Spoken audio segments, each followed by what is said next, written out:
Hello everyone. आज फिर से हम लोग आए हैं एक नए सेशन के साथ में। मैं आया हूं तुम लोग सबके लिए। और आज से अगर हम लोग सही तरीके से काउंटिंग कर रहे हैं तो 16 दिन और रह जाते हैं हमारे both NDA and CDS exam के लिए। तो कल से मैं ये सोच रहा था कि ऐसा क्या बनाया जाए जिससे कि बहुत सारे बच्चे के जो मन में डाउट्स हैं वो क्लियर हो सके। जैसे सिलेबस से रिलेटेड अगर मैं बातें करता हूं यहाँ पे, तो बच्चे ये बोलेंगे कि सर ये तो पता है, ये आप क्या बता रहे हो, ये तो पूरी दुनिया ही बता रही है। सभी को मालूम है कि एनडीए के मैथ्स में क्या आता है, कितने देर में करना होता है, किस पार्टिकुलर टॉपिक से क्या क्वेश्चन आते हैं। इन सब के ऊपर में तो बहुत सारी बातें खुद आपने ही कितने सारे वीडियोस में ये बातें बताई हुई हैं। और हमारे पास में इस नॉलेज की कोई कमी नहीं है कि एनडीए के पेपर में क्या आता है या सीडीएस के पेपर में क्या आता है। कोर्स कंटेंट सर हमें पता है। आप तो बस कुछ ऐसा बताओ जिससे कि जो बचे हुए हमारे पास में 15-16 दिन है उसमें हम ऐसा क्या करें जिससे कि हमारा एग्जाम क्लियर हो जाए। तो जो भी बातें मैं ऑलरेडी बता चुका हूं वो तो अब चेंज नहीं होगी। जो बातें हम लोग कर चुके हैं रिलेटेड टू कैसे क्या करना चाहिए अपने साथ, इस बारे में तो हम लोग बात कर चुके हैं। आज हम लोग एक बहुत ही इंपॉर्टेंट एस्पेक्ट के बारे में बात करने वाले हैं जो कि शायद ही कभी किसी टीचर ने तुम लोग को बताया हो कि एग्जाम सेंटर में जाने के बाद जब तुम एग्जामिनेशन हॉल के अंदर जा चुके हो और तुम्हारे पास में क्वेश्चन पेपर आ गया है, तो what is the right approach to attempt the questions. यहां पे मैं उसके भी थोड़े से डीप में जाके बात करने वाला हूं।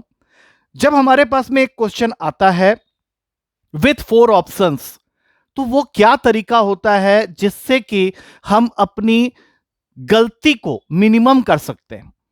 जैसे कई बार बच्चे कहते हैं कि सर मेरे तुक्के बहुत सही लगते हैं। और हर क्लास में ऐसे बच्चे होते हैं, चाहे वो एनडीए का क्लास हो, सीडीएस का क्लास हो, चाहे जितने भी ग्रुप के बच्चे क्यों ना बैठे हो, 10 ग्रुप हो, हर ग्रुप में एक बच्चा, दो बच्चे ऐसे निकल आते हैं जो हमेशा ये बोलते हैं कि सर मैंने ना सारे तुक्के किए थे और वो सही हो गए। तो पहली बात तो तुक्के कभी भी सही नहीं हो सकते अनलेस और अनटिल तुक्के लगाने के पीछे तुमने कुछ लॉजिक लगाया हो। तो इस पार्टिकुलर सेशन में हम लोग एक बहुत ही इंपॉर्टेंट डिस्कशन करने जा रहे हैं जिसको अगर तुम सही तरीके से समझ लो तो ऑब्वियस सी बात है कि तुम्हारे एग्जाम सेंटर के अंदर में जब तुम क्वेश्चंस अटेंड कर रहे होगे और मेरी इस पार्टिकुलर थ्योरी को फॉलो कर पाए या समझ पाए। देखो दो चीजें होती है, एक है कि मैं तुमको कुछ बताने जा रहा हूं, उस पर से दावा कर रहा हूं कि इस पे किसी ने बात ढंग से कभी की नहीं है, तो ऑब्वियसली इससे तुम्हारे कान खड़े हो जाएंगे कि ऐसी कौन सी बात है सर जो आप बताने वाले हो और किसी ने भी नहीं बताई है। तो सबसे पहले तो तुम्हारा अटेंशन को मैंने कुछ देर के लिए अभी ड्रॉ कर लिया अपनी तरफ। और फिर जब मैंने उस टॉपिक के बारे में भी बात कर ली है कि किस तरह से ऑप्शन को देख के तुम्हें यह आइडिया लगाना है कि अगर मैं इस क्वेश्चन के अंदर तुक्का लगा भी रहा हूं तो वो सही होने के चांसेस जो है मैं उसको कैसे बढ़ा सकूं। अब इसके बारे में डिटेल में बात करने जा रहे हैं। बड़े ध्यान से इस 5-10 मिनट की वीडियो को देखना और इसका फायदा तुमको ऑब्वियस सी बात है एग्जाम सेंटर में जरूर देखने को मिलेगा अगर तुम इसको अच्छी तरह से समझ पाओ तो जैसा कि हम सबको पता है कि एनडीए का पेपर हो, सीडीएस का पेपर हो, सब्जेक्ट का चाहे कोई भी हो, हर क्वेश्चन के 4 ऑप्शंस तुम्हें मिलेंगे। सपोज कर लो कोई एक क्वेश्चन है 56 नंबर और इसके 4 ऑप्शंस हैं ए, बी, सी और डी। तो इतना तो तुम्हें पता ही है कि इन चारों ऑप्शन में से एक आंसर जरूर सही होगा।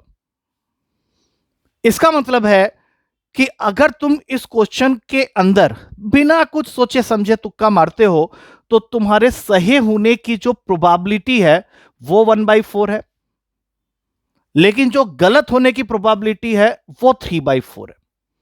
ये वो वाली बात हो गई कि तुम एक काम को करने जा रहे हो, तुम्हें 4 रास्ते दिखाई दे रहे हैं जिसमें से सही रास्ता एक है और 3 रास्ते गलत हैं।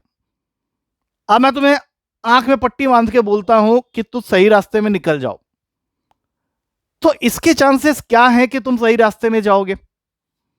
ये तो बिल्कुल वही वाली बात हो जाएगी कि तुम्हारे ज्यादा चांसेस, या यू कैन से अगर परसेंटेज के टर्म्स में समझ पाओ तो तुम्हारे गलत रास्ते में जाने के चांसेस जो हैं वो 75% है, और सही रास्ते में जाने के चांस जो है वो 25% है।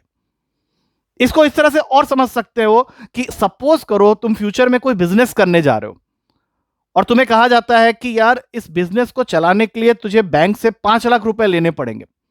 तो तुम बोलोगे सर मैं बैंक से 5 लाख रुपए लेने को तैयार हूं, लेकिन क्या ये बिजनेस रन करेगा मेरा? तो मैं तुमको बोलूंगा देखो बिजनेस रन कर भी सकता है, नहीं भी कर सकता है। तो तुम मुझसे पूछोगे सर चांसेस क्या है? अगर मान लो मैं बैंक से 5 लाख रुपए ले लेता हूं और मेरा बिजनेस नहीं चलता है, तो फिर फायदा क्या हुआ मुझे बैंक से लोन लेने का? लोन उतारेगा कौन?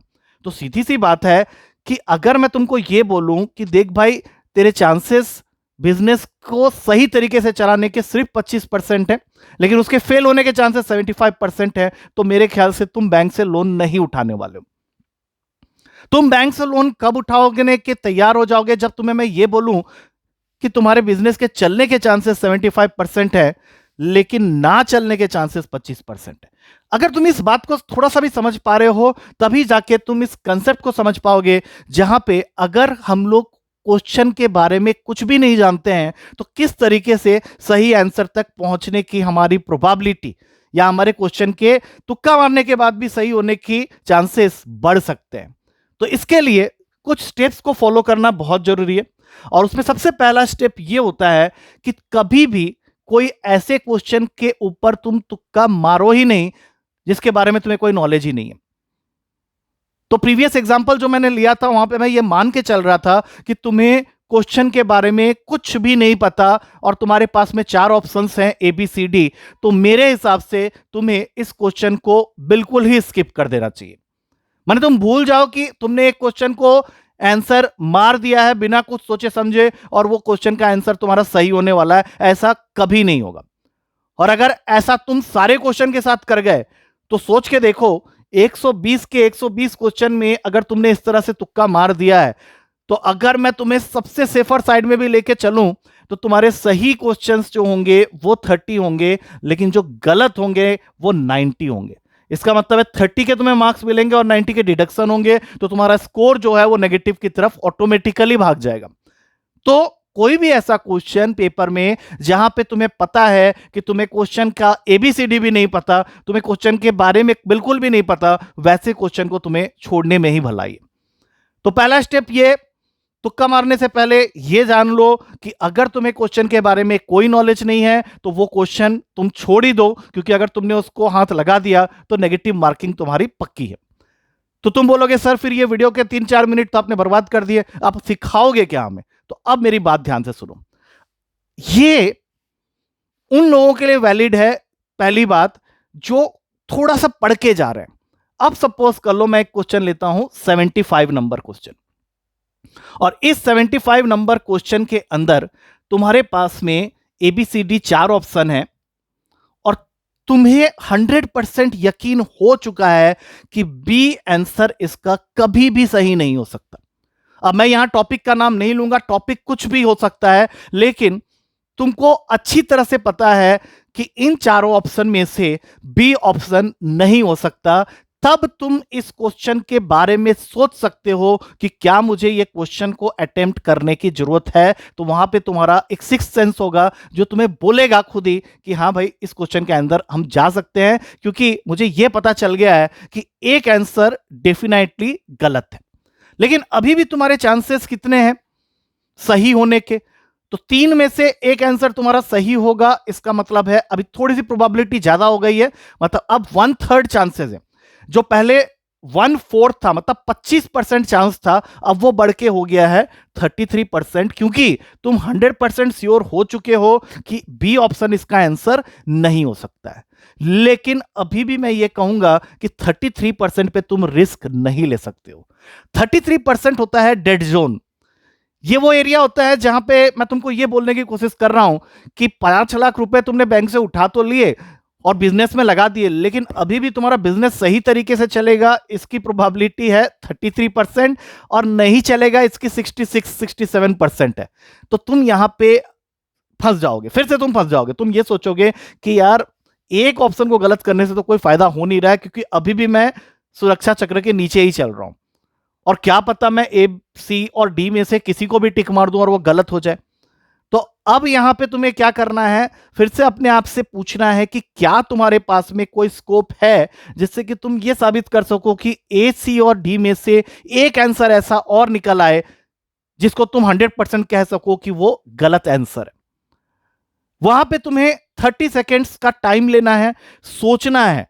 अगर तुमको वहां पे ये लगने लगे कि हाँ भाई इसमें डी ऑप्शन के भी होने के चांसेस नहीं है, तब जाके तुम परफेक्शन के साथ अगर ए और सी में से किसी एक को भी टिक मारते हो तो देयर इज ए प्रोबेबिलिटी कि वो आंसर तुम्हारा सही हो जाएगा, और इसके चांसेस होंगे 50%, और 50% चांस पे हम रिस्क ले सकते हैं, लेकिन 25% और 33% पे रिस्क नहीं ले सकते हैं। तो दूसरे स्टेप के एंड तक तुम्हें एक चीज क्लियर हो जानी चाहिए कि चाहे किसी क्वेश्चन को तुम अटेम्प्ट करने जा रहे हो या नहीं जा रहे हो, तो सबसे पहली रूल जो होता है वो यही होता है कि कम से कम 2 ऑप्शन ऐसे होने चाहिए जिसके लिए तुम 100% श्योर हो कि ये दो तो इसके आंसर नहीं हो सकते। और कोई भी एवरेज स्टूडेंट जो मैथ्स में एवरेज है, चाहे वो एनडीए का हो या सीडीएस का हो, उसके अंदर इतना नॉलेज तो होना ही चाहिए कि वो 2 ऑप्शन ऐसे निकाल लें जो कभी भी ना हो। तब जाके मान लो अब एक पेपर में तुम गए हो, जितना मैं तुम सबको समझ पा रहा हूं, एनडीए की बात करें 120 क्वेश्चन की, तो इसमें 30 क्वेश्चन तो कोई भी बच्चा बना सकता है। ये मैं क्यों श्योरिटी के साथ बोल रहा हूं, क्योंकि तुम सारे बच्चे कहीं ना कहीं जुड़े हुए हो। कोई भी बच्चा ऐसा नहीं है जो कुछ नहीं कर रहा है। अगर उसने टारगेट किया है एनडीए में जाने का 100%, तो कुछ ना कुछ पढ़ाई वो कर रहा है। तो 120 में से 30 क्वेश्चन ऐसे जरूर होंगे जो पेपर में एग्जामिनर तुम्हें देगा, जिसको तुम श्योर शॉट सही करने वाले हो। खेल होता है बाकी 90 क्वेश्चंस का। अगर मैं एनडीए की बात करूं तो बाकी 90 क्वेश्चंस का खेल होता है। इन 90 क्वेश्चंस में से हो सकता है कि तुम्हें आधे क्वेश्चंस आते ही ना हो, मतलब 45 क्वेश्चन ये वैसे वाले क्वेश्चन होंगे जिसके बारे में मैंने सबसे पहले स्टेप में बात की थी कि तुम्हें इस क्वेश्चन का सिर पैर भी नहीं पता होगा, तो ऐसे क्वेश्चन को तो तुम छोड़ ही दो। लेकिन बाकी 45 क्वेश्चन कुछ ऐसे हैं और होंगे, पक्का होंगे, जिसमें तुम ये आराम से बता दोगे कि आउट ऑफ 4 ऑप्शंस कौन से 2 ऑप्शंस कभी भी इनके आंसर्स नहीं हो सकते। और ऐसा जरूरी नहीं है कि सारे के सारे 45 ऐसे होंगे।